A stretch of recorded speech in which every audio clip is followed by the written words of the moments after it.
Friends, ನಮಗೆ income tax ಅವರು ಒಂದು ಬಿಗ್ ಅಪ್ಡೇಟ್ ನ ಕೊಟ್ಟಿದ್ದಾರೆ. ನಾವು ಫೈನಲ್ PF ಗೆ ಅಪ್ಲೈ ಮಾಡುವಾಗ ನಮ್ಮ PF ಅಮೌಂಟ್ ಅಲ್ಲಿ ಟ್ಯಾಕ್ಸ್ ಕಟ್ ಆಗಬಾರ್ದು ಅಂತ ನಾವು ಫಾರ್ಮ್ 15G ಅಥವಾ 15H ನಾವು ಅಪ್ಲೋಡ್ ಮಾಡ್ತಾ ಇದ್ವಿ. ಇನ್ ಮುಂದೆ ಈ ಫಾರ್ಮ್ 15G ಅಥವಾ 15H ಇರೋದಿಲ್ಲ. ಅದರ ಬದಲು ನಮಗೆ ಫಾರ್ಮ್ 121 ಅಂತ ಒಂದು ಹೊಸದಾಗಿ ಇಂಟ್ರೊಡ್ಯೂಸ್ ಮಾಡಿದ್ದಾರೆ. ನಾವು ಇದನ್ನ ಫಿಲ್ ಮಾಡಿ ನಾವು ಅಪ್ಲೋಡ್ ಮಾಡಬೇಕಾಗುತ್ತೆ. ನಾವು ಫೈನಲ್ PF ವಿತ್ಡ್ರಾ ಮಾಡಕ್ಕೆ UIN ಪೋರ್ಟಲ್ ಅಲ್ಲಿ ಫಾರ್ಮ್ 19 ನ ಸೆಲೆಕ್ಟ್ ಮಾಡಬೇಕು.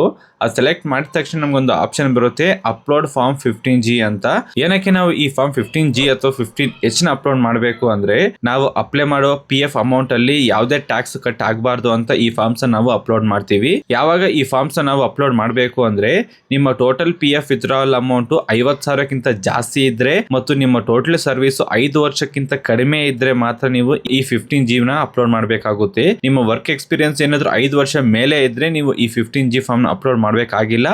ಮತ್ತು 5 ವರ್ಷಕ್ಕಿಂತ ಕಡಿಮೆ ಇದ್ರೂ ಮತ್ತು ನಿಮ್ಮ ಟೋಟಲ್ PF ಅಮೌಂಟ್ 50,000ಕ್ಕಿಂತ ಕಡಿಮೆ ಇದ್ರೆ ಈ 15G ಫಾರ್ಮ್ ಅಪ್ಲೋಡ್ ಮಾಡುವ ಅವಶ್ಯಕತೆ ಇರೋದೇ ಇಲ್ಲ. ಫಾರ್ಮ್ 15G ಅಥವಾ 15H ಅಂತ 2 ಫಾರ್ಮ್ಸ್ ಇದೆ. ಯಾರು ಯಾವ ಫಾರ್ಮ್ ನ ಅಪ್ಲೋಡ್ ಮಾಡಬೇಕು ಅಂದ್ರೆ, ನಿಮ್ಮ ವಯಸ್ಸು 60 ವರ್ಷಕ್ಕಿಂತ ಕಡಿಮೆ ಇದ್ರೆ 15G ನ ಅಪ್ಲೋಡ್ ಮಾಡಬೇಕು.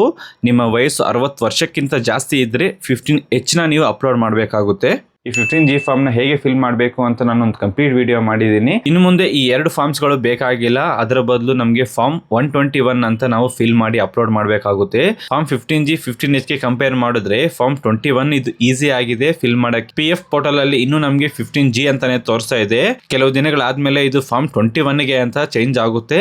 ನಾನು ಫಾರ್ಮ್ 121 ಹೇಗೆ ಫಿಲ್ ಮಾಡಬೇಕು ಅಂತ ನೆಕ್ಸ್ಟ್ ವಿಡಿಯೋದಲ್ಲಿ ನಿಮಗೆ ಕ್ಲಿಯರ್ ಆಗಿ ಎಕ್ಸ್ಪ್ಲೈನ್ ಮಾಡ್ತೀನಿ. ಇದರಲ್ಲಿ ನಿಮ್ಗೆ ಏನಾದರೂ ಡೌಟ್ಸ್ ಇದ್ರೆ ನೀವು ಕಮೆಂಟ್ ಮಾಡಬಹುದು, ನಾನು ನಿಮಗೆ ಪಕ್ಕಾ ಸಹಾಯ ಮಾಡ್ತೀನಿ. ಈ ವಿಡಿಯೋ ಇಷ್ಟ ಆಗಿದ್ರೆ ಲೈಕ್ ಮಾಡಿ ಮತ್ತು ನಿಮ್ಮ ಫ್ರೆಂಡ್ಸ್ ಅವ್ರಿಗೂ ಶೇರ್ ಮಾಡಿ.